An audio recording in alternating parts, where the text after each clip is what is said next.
Bounce. ¿Cómo está, doctor Zenobio Nina Arteaga? Yo soy la universitaria Yosaine Cristín Casas Callisaya del grupo 11 y el tema de hoy es osteología del tronco. A continuación vamos a hablar de la osteología del tronco. La osteología del tronco se compone de la columna vertebral, del esqueleto del tórax y de la pelvis. La columna vertebral con sus respectivos segmentos. En la porción cervical, donde tenemos 24 vértebras cervicales, incluyendo el atlas y el axis. En la porción dorsal, las 12 vértebras dorsales o torácicas. En la porción lumbar, 5 vértebras lumbares. Y en la porción sacrocoxígea, 5 vértebras sacras y 3 a 5 vértebras coxígeas. También vamos a pasar a describir las costillas, teniendo como dato que van a ser 12 pares de costillas, es decir, 24 en total. Las costillas tienen una clasificación muy específica. Las vamos a clasificar en dos grandes grupos, las costillas verdaderas y las costillas falsas. Cuando nosotros decimos que las costillas son verdaderas, es cuando ellas se articulan directamente o cambian en sentido al esternón, como lo hacen las primeras 7 costillas, mientras que las falsas es solo el resto, es decir, que no se articulan al esternón, como es desde la octava hasta la 12ª costilla. Dentro de las costillas falsas vamos a encontrar a las costillas falsas flotantes. Son todas aquellas costillas que no llegan al esternón, ni siquiera indirectamente. También pasaremos a hablar del esternón. Para empezar a describir las vértebras tenemos que conocer sus características generales. Las vértebras contienen un cuerpo vertebral, un arco vertebral en donde vamos a encontrar a lo que son los pedículos y las láminas. También va a presentar lo que es una apófisis espinosa, apófisis transversa y lo que son las apófisis articulares, que como vemos acá tienen 2 superiores y 2 inferiores. Para la posición anatómica de las vértebras tenemos que tomar en cuenta que el cuerpo vertebral se va a encontrar anteriormente y si vemos lateralmente, la escotadura menos profunda va a estar superiormente y la escotadura más profunda de lo que es los pedículos se va a encontrar inferiormente.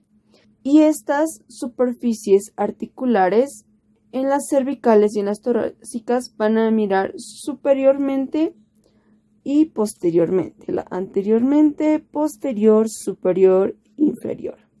Vértebras cervicales. Para describirlas vamos a dividir las típicas y las cervicales atípicas. ¿Qué quiere decir que son cervicales típicas? Que tienen características iguales, mientras que las atípicas van a ser de características únicas, es decir, diferentes. Las típicas van a ser de C3 a C6 y las atípicas vamos a ver que son el atlas, el axis y el C7. Para empezar a describir esta vértebra cervical, recordemos que este es el cuerpo que va a estar anteriormente. La característica de estas cervicales es que su cuerpo es ancho y si la vemos en sentido anterior, su cuerpo no es tan alto, que el agujero vertebral tiene una forma triangular. Otra característica es su apófisis espinosa. Esta va a ser bífida. Se va a bifurcar en 2 apófisis transversas que vemos aquí. Hay un agujero. Ese agujero lo vamos a denominar agujero transverso. Es súper importante porque por allí pasa una gran arteria que es la arteria vertebral vamos a ver que en esa misma apófisis transversa la punta termina en dos tubérculos, tubérculo anterior, tubérculo posterior. Es de gran importancia porque en esto se van a originar muchos músculos del cuello. Y vamos a ver un puente óseo, vamos a denominar laminilla interlaminar. Esta laminilla tiene una forma cóncava, que es lo que le permite el paso a los nervios cervicales. También tenemos una elevación, que la vamos a denominar apófisis unciforme. Vértebras atípicas, la C1. De hecho, es la vértebra más ancha y la más planita de todas las vértebras cervicales. Entonces, esta C1 es la que se articula directamente con el hueso occipital. Primero, no tiene cuerpo. Además de eso, en la parte posterior no tiene apófisis espinosa. Está conformado solamente por arco anterior, y tiene una punta que va hacia adelante que se llama tubérculo anterior. Mientras que en la parte posterior, el más largo, que es el arco posterior, con una punta que se asemeja en el lado posterior del arco anterior, es que tiene una carilla articular para articularse con la apófisis odontoides de C2. Además de ambos arcos y ambos tubérculos, tiene dos estructuras laterales que se asemejan más o menos como un cuerpo. Lo vamos a denominar masa lateral. Y bueno, lo vamos a denominar masa lateral derecha y una masa lateral izquierda. Cóndilo o cavidad condila. Pero en la parte inferior de esas masas laterales solamente dos carillas articulares para articularse con las apófisis articulares superiores de C2. Algo que también vamos a describir, que en la masa lateral se encuentra un surco. Vamos a hablar de C2, que sería la segunda vértebra atípica. C2 también recibe el nombre de axis. Tiene una apófisis muy famosa, que es la apófisis odontoides en forma de diente. Esta apófisis odontoides se articula directamente con C1. Ella se asemeja o ocupa el lugar de lo que debería ser el cuerpo de C1, vértebra C7, una vértebra de transición. La apófisis espinosa no es nada bífida, es una apófisis espinosa recta. Es una vértebra que es muy ancha, tiene un agujero que sería el agujero transverso, solo que la arteria vertebral no pasa por allí. De las vértebras dorsales, estas van a ser 12. Estas de la misma manera se van a contar desde arriba hacia abajo. Estas vértebras dorsales tienen una característica importante, y es que en ellas se van a articular a las costillas. Entonces, estas dorsales igualmente se clasifican en vértebras dorsales atípicas y típicas. Las dorsales típicas van a ser de D12 hasta D8. Dorsales atípicas van a ser D1, D9, D10, D11 y D12. Dorsales típicas. El cuerpo tiene una forma reniforme. Su agujero vertebral es de forma circular. Son circulares. Sus apófisis espinosas van a estar en sentido oblicuo. No va a tener ninguna bifurcación. Las carillas articulares costales. Sus carillas articulares siempre van a ser dos. Una carilla articular superior, como media luna, es la que se usa para articularse con la costilla que le corresponde, y una media luna inferior. De las demás atípicas, prestamos atención porque son atípicas. La mayoría de las atípicas en esta región, el problema va a estar en las carillas costales. ¿Por qué D1 es atípica? Vamos a ver que en su carilla superior va a tener una semiluna completa. Aparte, su apófisis espinosa va a ser recta, o sea, no va a ser tan oblicuo como a las otras, sino más bien parece una apófisis espinosa de las vértebras cervicales. Vamos a hablar ahora de la segunda atípica, que es D9. ¿Qué tiene D9 de especial? ¿Por qué es D9 atípica? Porque en ella solamente tiene media luna superior para la novena costilla, pero no tiene nada en la parte inferior. Nada más tiene una media luna en la parte superior. D9 y D10 van a ser atípicas por la misma causa. Y D11 sí comienzan a ser más atípicas que las demás. D11 es atípica porque en ella sola tiene una sola completa, pero en esta media luna la va a tener a nivel del pedículo. Y vamos a ver que la apófisis transversa es poco desarrollado porque vemos que a nivel de las costillas, en la 11ª y la 12ª costilla son costillas flotantes que no son tan pesadas, entonces ya no se van a necesitar tener una posición transversal tan desarrollada a la vértebra. Y D12, que es la última atípica. ¿Por qué D12 es especial? Primero, tiene una sola carilla articular en el pedículo. Sí, además de eso, vean que su apoyo espinosa es una apófisis espinosa que va a ser cuadrilátero. Vamos a ver que la vértebra cervical atípica D12 tiene 3 tubérculos de la apófisis transversa. Va a tener un tubérculo más medial, un tubérculo accesorio y uno más lateral que se llama tubérculo costal.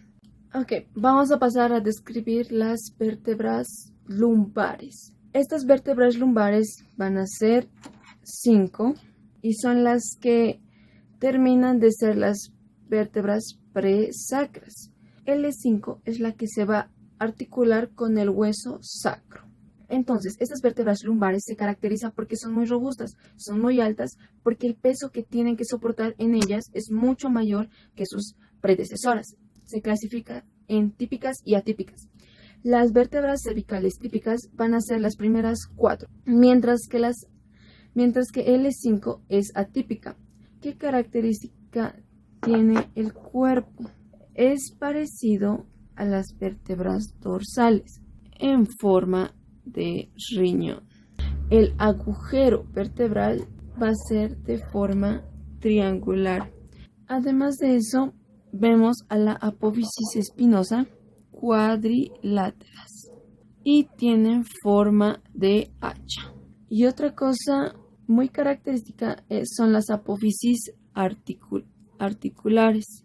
En las apófisis articulares superiores miran de manera medial, mientras que las apófisis articulares inferiores miran hacia lo lateral, de manera de que la articulación entre ambas apófisis articulares superiores e inferiores se dan en plano sagital. Tiene tubérculo mamilar en la parte posterior de la apófisis transversa. Es que va a estar el tubérculo accesorio, L5. Es muy robusta, la parte anterior es muy alta con respecto a la parte posterior. Y la apófisis transversa es grande, es prominente en relación a las demás apófisis transversas. E inferiormente son más anchas y están más separadas. Bueno, vamos a pasar a hablaremos del hueso sacro. Este hueso sacro tiene una forma cónica, pero tomar en cuenta que la base de este cono va a ser superior. Esta va a ser la base. El vértice, este es un hueso muy importante porque porque este va a terminar de transmitir el peso que trae toda la columna vertebral presacra. Bueno, entonces, este se va a articular con hacia arriba o superiormente con L5, con esa última vértebra presacra. Hacia abajo se va a articular con lo que es el coxis y hacia los laterales se articula con los huesos coxales. Se la considera simplemente una sola vértebra, porque sabemos que embriológicamente se va a formar por la fusión de 5 vértebras. Entonces, si vemos en la cara anterior, vemos unas líneas. Estas son las que indican el punto de fusión de estas vértebras. Entonces, si vemos acá, esta de aquí sería S1. Este sería S2, S3, S4 y la última sería S5. Pero a esta se la estudia con una sola vértebra o en el gran hueso sacro. Entonces, va a estar formado principalmente por 2 caras. La cara que estamos viendo va a ser la cara anterior, que tiene una característica que vamos a explicar siguiente, y esta cara que tiene aún muchas más características, y esta va a ser la cara posterior. Pero también va a tener, como les dije, una base que mira hacia arriba. Va a mirar hacia la columna vertebral presacra y un vértice que apunta hacia abajo con el coxis. También entonces va a tener unas caras laterales que, como ya hemos mencionado, estas se van a articular con lo que son los huesos pélvicos. Entonces tiene 2 caras, anterior, posterior, una base o cara superior, un vértice y 2 bordes laterales. Vamos a empezar describiendo la cara anterior. Vamos a ver la cara anterior, vamos a ver que es lisa, con su contraparte, la cara posterior, que es mucho más rugosa.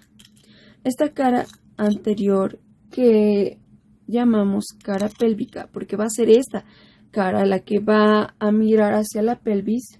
Algo muy característico que tiene la cara anterior es que va a ser cóncava hacia adelante, mientras que la cara posterior va a ser de manera convexa. Bueno, vemos también que la cara anterior hay 4 líneas transversales. Esas líneas transversales, o también llamamos crestas transversales, entonces son, como ya hemos dicho, son el recuerdo de la fusión de estas vértebras. Se supone que en el centro de la vértebra está el cuerpo. Entonces, en estas líneas transversas indican la unión de los cuerpos, lugar donde deberían estar lo que es los discos el disco intervertebral. Entonces, como son 5 vértebras, encontramos solamente 4 líneas transversas que comienzan de un agujero hacia el otro. Bueno, estas son cosas que vemos en la cara anterior. Es lisa, vuelvo a recalcar. Bueno, también va a presentar lo que son 4 pares de agujeros sacros anteriores. En total, 8 agujeros. Estos agujeros son, como ya les dije, agujeros sacro anteriores. Ahora bien, la cara posterior, que es una cara rugosa, aquí debemos acordarnos de las características de una vértebra común. Empezamos primero. La cara posterior, como le hemos mencionado, al principio de esta descripción, es una cara convexa hacia atrás y que es rugosa, a diferencia de la anterior. Entonces, esta cara posterior vamos a empezar a describirla desde medial hacia lateral. Vemos que en la parte más medial, comienza a tener una elevación. Esta la denominamos crestas. Esta cresta, específicamente que es una sola que se va a encontrar en la línea media, la llamamos cresta sacra media. Entonces, esta cresta sacra media se forma por la fusión de las apófisis espinosas de las vértebras sacras. Si estas son las apófisis espinosas, entonces esta estructura que vemos lateral, vemos que es la fusión de lo que son las láminas. Vamos ahora lateral a la cresta sacra media. Vamos a ver otra elevación que está después de las láminas. Esta elevación son las crestas sacras intermedias. ¿A qué van a corresponder estas crestas sacras intermedias? Corresponden a las apófisis articulares del hueso coxígeo, el cual va a estar formado por 4 vértebras fusionadas. Estas van a tener las mismas caras que el hueso coxis, es decir, tiene 2 caras, una anterior y una posterior, bordes laterales, 2 bordes laterales, un vértice, una base o cara superior que lo vamos a encontrar de la misma manera en la parte superior, la cual va a ser la que se va a articular con S5. Vemos que la primera tiene una apófisis. Vemos que la primera vértebra coxígea tiene una posición inversa desarrollada, que se utiliza para articularse a través de unos ligamentos con el hueso sacro, mientras que en la parte posterior vemos que tiene unas apófisis espinosas, que aquí las vamos a denominar lo que son las astas del coxis, o también llamada cuernos del coxis, que son las que se articulan con las astas de lo que son los de sacros. A continuación explicaremos lo que es el esternón. El esternón va a tener la forma de una espada de gladiador. Entonces, el esternón es un hueso plano, que lo vamos a reconocer porque la parte que es de mayor tamaño va a ir superiormente y se va a llamar el manubrio. La parte que es más alargada es el cuerpo, y aquí falta lo que es la apófisis sifoides. ¿Cómo voy a reconocer este hueso? Bueno, superiormente, porque va a ser la parte más abultada. Anteriormente, porque es la parte convexa. En cambio, posteriormente va a ser cóncavo. Y a los lados, porque tiene, y lateralmente porque tiene lo que son sus escotaduras. ¿Qué voy a encontrar en este hueso? Cuando hablamos del manubrio, en su cara anterior encontramos unas crestas. Y estas crestas van a ser para la inserción de lo que es el músculo esternocleidomastoideo. También encontramos en su borde superior de este manubrio 3 escotaduras, una media que se denomina la escotadura yugular y 2 laterales que son las escotaduras claviculares, que tienen forma de silla de montar. En la cara posterior encontramos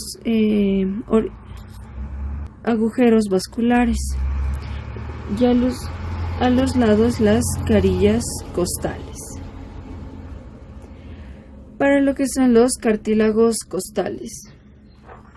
En el caso del cuerpo, vamos a encontrar que anteriormente va a prestar inserción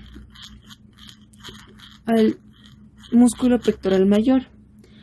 A los lados encontramos las carillas costales para los cartílagos costales y posteriormente es cóncavo y que va a presentar inserción al músculo triangular del esternón.